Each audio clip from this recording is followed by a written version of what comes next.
In the last 3 weeks, I've read 9 books, so let's get into it. I literally cannot believe I just said that. This Kindle Paperwhite is actually magic because I've never read that much in my life. Like, this is insane. I honestly think the biggest reason is that because now I can read in my bed. Like, I would doom scroll on my phone all the time. I just use my Kindle and I put it how I would hold my phone and then just can swipe and like be horizontal. Biggest game changer for me is that I don't have to hold a physical book, and I always thought that I would be the type of person who would want to hold the physical book versus a Kindle and like, or an iPad or on your phone or whatever, but I'm afraid she is the woman.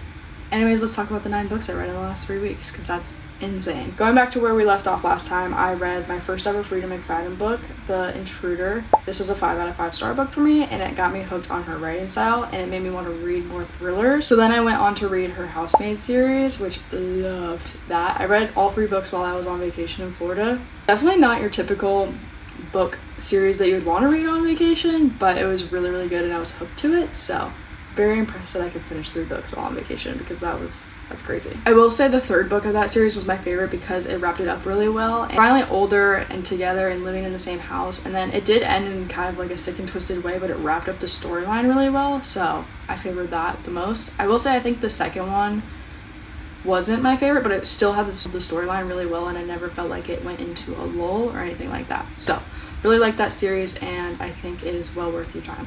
However, once I finished that series, I definitely needed a break from thrillers, so I read Never Never by Colleen Hoover. This was just kind of a book that popped up on my Kindle Unlimited. I was like, why not? It's by Colleen Hoover, it's probably not bad. And I was not wrong. I would have given this one 5 out of 5 stars if I liked the ending, but I actually really was kind of like, whatever at the ending.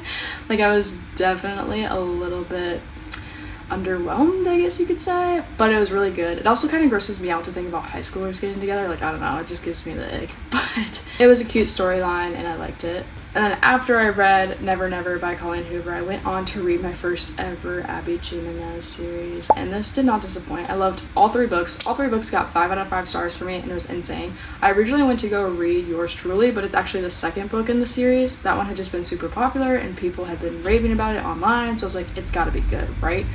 So I read the first book, which is Part of Your Life, and it did not disappoint. I loved this book, and I still think about it literally all the time because it was that good. Then the 2nd book, I felt like kind of mimicked that same storyline, and instead of it being her, it was her best friend now finding her love of her life. But the 2nd one was really good, and it displayed PTSD really well, and I think these all would do really good as a movie, in my opinion. But then I also really loved the 3rd story, which really combined the rest of the details of the other 2 storylines together and wrapped up the series very well. I do think there could have been a little bit more ties in there that would have been special, but it was really, really good. And I think the love story of the 1st book was definitely my favorite, but the 2nd was definitely the 3rd was definitely a close tie, and the 2nd was my like me.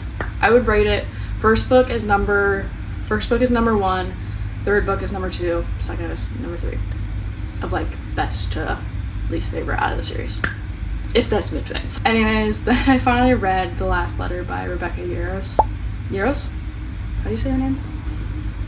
Hold, please. Rebecca Yarros, I don't know. Really, really good. I've heard great things about this author, so I knew I wanted to read one of her books. She does a little bit of fantasy stuff too, so I wasn't sure like what book to start, and Kevin's mom actually warned me about this book that I was going to sob, and she wasn't wrong. I did in fact cry a good bit, and honestly if I was PMSing like a little bit more, it would have been bad. I did finish it this morning and had to like collect myself before I could film this video because honestly, really, really sad. Anything happening to a child that's a tragedy or anything will always wreck me, so that book killed me, but it was still so good.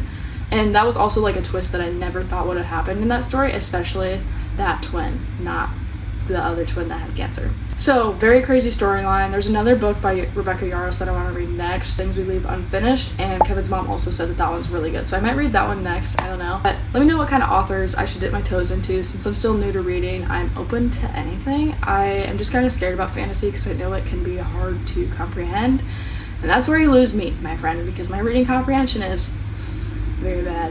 At least I think. Like, I've been fine since reading, but I don't know. So, but anyways, stay tuned for some more book content because I guess I read now. Weird.